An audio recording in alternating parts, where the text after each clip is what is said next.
Alright guys, I'd like to welcome you all back to another Wise Choice Systems video. This time it is a case review and it is on the Aerocool Stike-X. As you can see, here's the front bezel.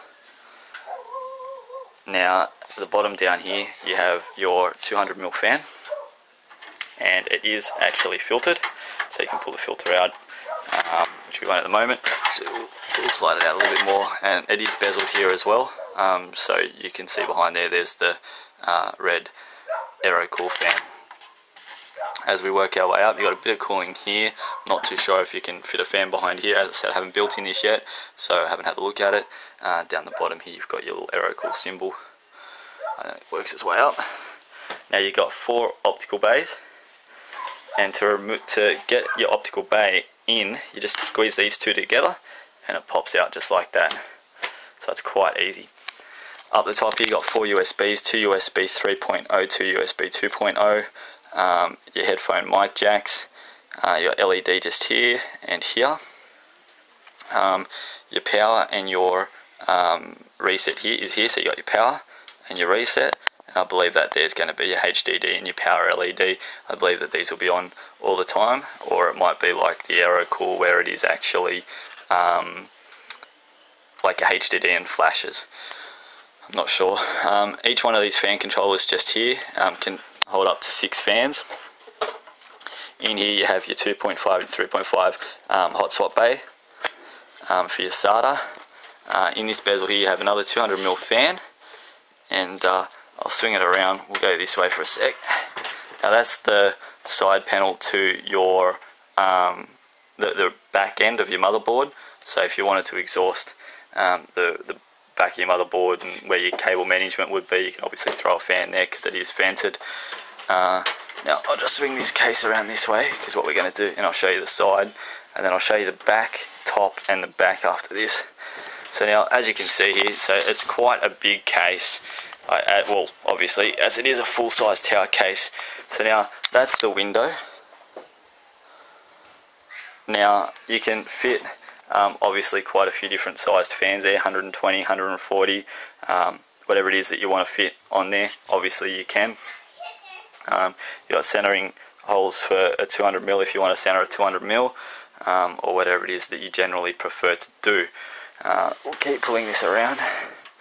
So yeah, so now at the top here where you can see this X, which is, as I slide it around, you can actually have, you know, if you really wanted to, you could have 2 power supplies, as you can see there, or you could mount a rad up there, which is probably what I'm going to look at doing, seeing if I can get a rad mounted up there, because this is going to be a water cooled system. The fan on top is mounted a little bit more forward, so it's not quite centered, it's probably just off, and then as you work your way down, you will in fact notice that there is quite a fair bit of water cooling. So you got your 2 water cooling holes here, and then as you keep going down you also have your the back of your Mobo. You have your 140mm fan here. You have quite a few PCI slots. You also have your power supply option here, and you have quite a fair bit more water cooling options just here. What I'm going to do now is I'm just going to put you on pause for a sec whilst I take the thumb screws out, and I'll open up the case. Okay, so we're back again. This time what I've actually done is I've taken the back cover off, so the side panel, which reveals obviously the back of the Mobo and all your cable management, just to give you guys a bit more of a look of how this is, you know, managed. I remember saying in one of my videos that I wanted a cable tie slot down this side. Well, we have one, so it's better than nothing, I guess. And there's kind of nothing there. Massive cutout for your CPU, another cutout just here, just quite big, for the back of your RAM or something. A few cable tie options here. So you've got quite a fair bit of cable tying options. These are all your cables that come through from the front, and powers and all different kinds of things. We'll have a look in there. It's obviously the back of your HDD rack. Left side, that's the right side if you're looking from the front of your optical drive. So there is quite a fair bit of cable management options in here. it is obviously set back down here as well, and then there's a hole there. So okay, so what we'll do is we'll now go take a look at what we get. Rightio guys, so this is now the inside the actual X-Strike case. Now you have quite a few hard drive bays, as you can see. You can hold up to 10 hard drives and 4 optical drives. Now with the toolless, it is actually meant to be quite easy. So all you're meant to do is meant to just go unlocked, and that is actually literally unlocked because I'm feeling for the pins now, and then that just sort of slides out like that. As you can see, it kind of pivots on up the top here. See that? It pivots on those. So then you just push it back in and then just lock it across. So it is really easy to do. I'll try it out. So it just pivots there, you can't lose it, can't lock it, just push it back in and lock it and away it goes. Now with the hard drive bays, we'll take this one here out. You kind of need to use 3 fingers so you can sort of get it out, because you've got to try and get a bit of a grip on it. Now as you can see, you do have grommeted SSD holes, no grommets on the side though, so hopefully we'll get some of those in the actual kit, unless they expect us to mount every hard drive through the bottom screws. It could be possible as well. There's your rear 140mm fan, there's your top 120mm fan, and that's where I was telling you where you could mount the top power supply or a rad. Like, there is a decent amount of room up there. There are some screw holes as well, it looks like, so you could almost mount possibly another fan there if you really wanted to. But as I said, we are going to mount a rad, so we'll take a look at it and we'll have a look at what room we've got between this bezel and the top, and we'll see where we can mount it and what we can get out of it. So that's the inside back, pretty standard stuff.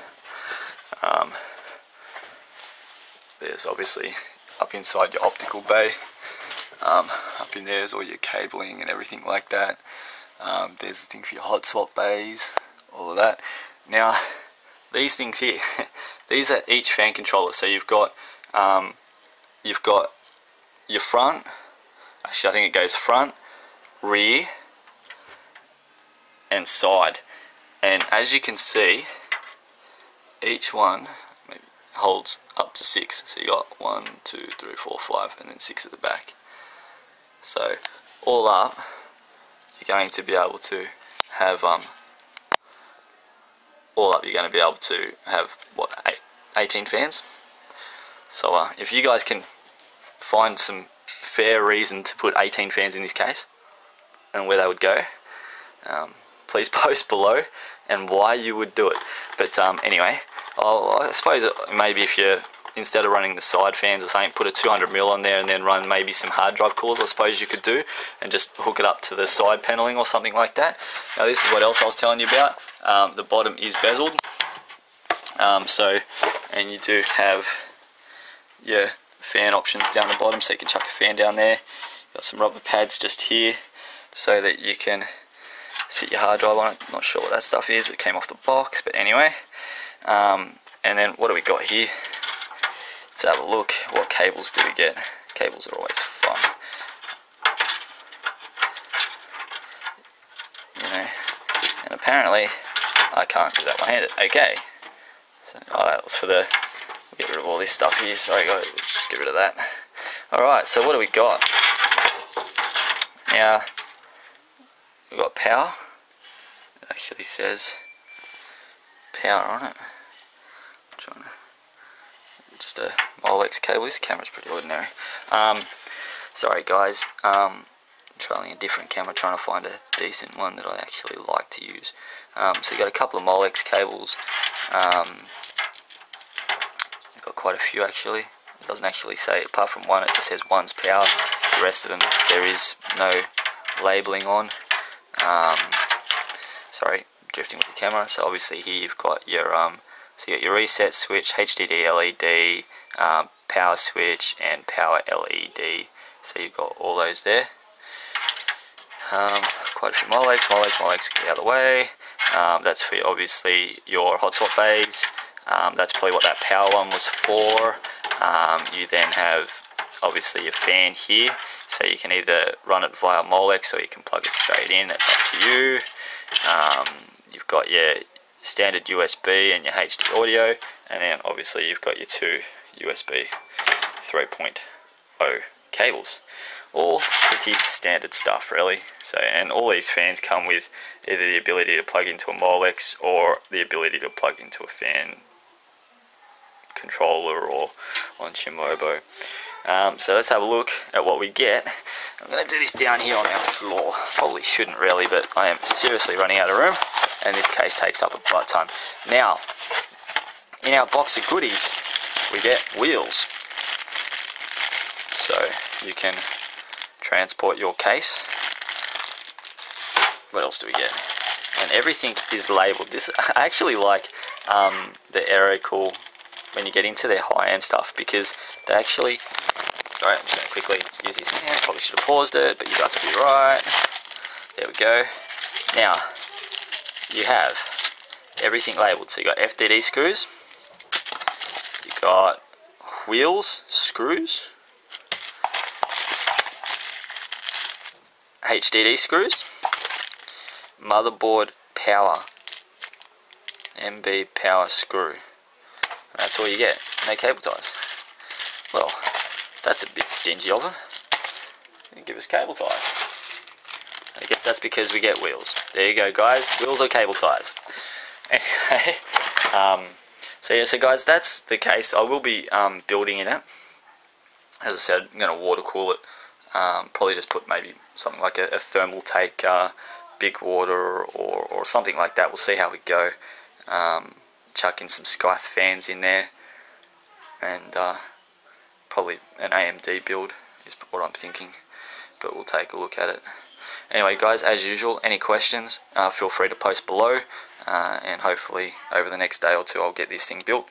It's been another Wise Choice Systems video, and